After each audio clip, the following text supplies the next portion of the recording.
Hey, my Legion, what's going on? As you know, my work schedule has been kind of crazy the last month or so. There's something I felt kind of odd talking about, but I can talk about it now. You know, when I said I was going back to days, a couple people commented and said, "Well, that was fast. You weren't on nights very long." Well, what happened was, I don't want to go into too many details, but what happened was Monday night, my foreman, the foreman we had, because it's just me, the foreman, and another person on night shift, from six in the evening till 6 in the morning, 12 hours.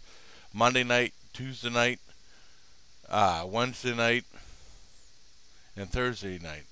You know, and something happened. I didn't witness it, but I saw the aftermath. My foreman had a terrible accident, and it was he was had head trauma. And he was bleeding out the mouth, nose, and ears. And the weird thing was, being in a small town, the EMTs is all voluntary, the ambulance is all voluntary, the fire department is all voluntary. It took forever for me to get an ambulance. I had to call 911. The first time I answered, I just got a little recording and nothing. So I hung up. I called again, like 2 or 3 minutes later, some lady on the phone, and she said, "Well, we have another line on another call on another line." And she hung up on me. She said, "Bye," and she hung up on me. It's like, what's going on? I need someone to come down here now, an ambulance.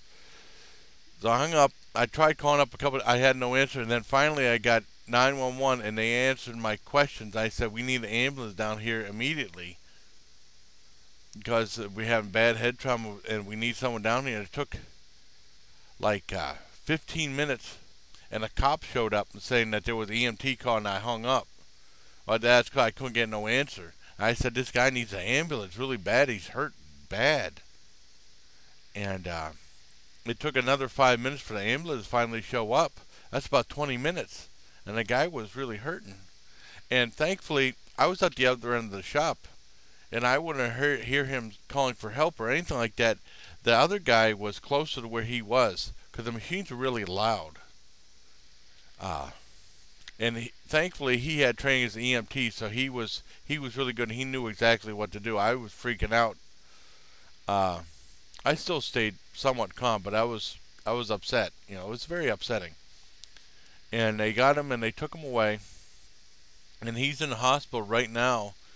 And I've been having trouble getting information because he's not available to talk to, and the nurses will say he's in stable condition, but he has a long way to go. So I wanted to send. I'm not saying any names or anything. I don't want to go into too many details, but I wanted to say that my thoughts go out to him and his family, and I just hope he has a very nice and speedy recovery. Well, I hope he has a speedy recovery and everything is back to normal. I hope. It was really bad, but he was very coherent and talking normally whenever leading up to going in a stretch. So that was good, but it was very scary.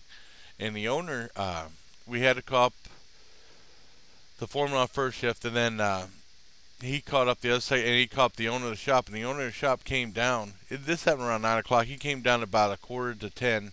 He wanted to know what happened, and I it was all speculation because I didn't see what happened. The other guy didn't see what happened, and he said, "Well, I can't have you guys working here by yourself." So he still stayed there, and he sent us home at quarter after 10 Monday night, and then he told us to call up at 4 in the afternoon Tuesday and see what was going to happen.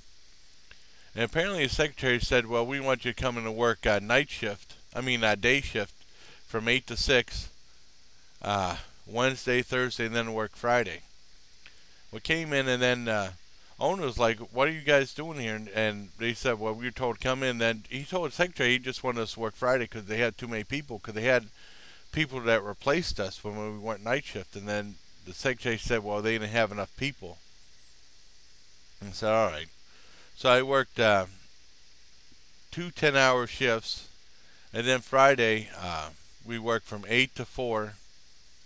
And Friday, that actually the first half hour sucked, but the rest of the day went by pretty nice. Thursday was terrible. It was so hot and humid in there. The one nice thing about night shift is it was a lot cooler in there, and there wasn't as much commotion and stuff like that. Well, anyways, I found out that Tuesday they interviewed another guy, and they hired another foreman, and he came in Wednesday, and I worked, and he seemed like a good guy too. His name was Jason, just like my name, and he looks a lot like Trav, believe it or not. And so they're getting ready. So I'm going to be going on night shifts again starting Monday, this Monday, from 6 at night to 6 in the evening, just like before. Hopefully they'll have it straightened out, so I'll get relieved properly Thursday morning at 6 in the morning. But I just wanted to. It's been something that I've been not talking about that much. I didn't want to go into too great a detail, but I'm going back on night shift starting this Monday. It's just been kind of a roller coaster for a week, work-wise, you know. But I hope the guy makes a speedy recovery. I have no names. It's tough because he's unavailable, calling up the hospital and stuff like that. I don't know what's exactly going on with that, but I mean, he's still hurting and he has a long way to go. Hopefully he'll be all right, you know, and he'll be out of the hospital soon, I'm hoping. So, a serious video. I just wanted to let you guys know about my crazy work week. It was nuts. I didn't mention it before, but I thought I'd mention it now. I'm going back on night shift starting Monday. People ask me if I like day shift. Sometimes I like day shift. Sometimes day shift goes by faster, but it's just been so crazy there now with so many people. And then night shift is so laid back, but sometimes the night lasts forever. It's kind of like torture, kind of. But I mean, it has its own pros and cons, just like day shift does. So I might be doing some more food reviews, depending on how it goes on day shift. I mean, on night shift. So I just wanted to let you know I'm going back on night shifts. It's like a kind of like a yo-yo effect, but I mean, it's just tragic what happened. But hopefully the guy will be all right. That's what I'm hoping. So until next time, but hey, please, going back night shift. I just want to let you guys know and take care, my legion.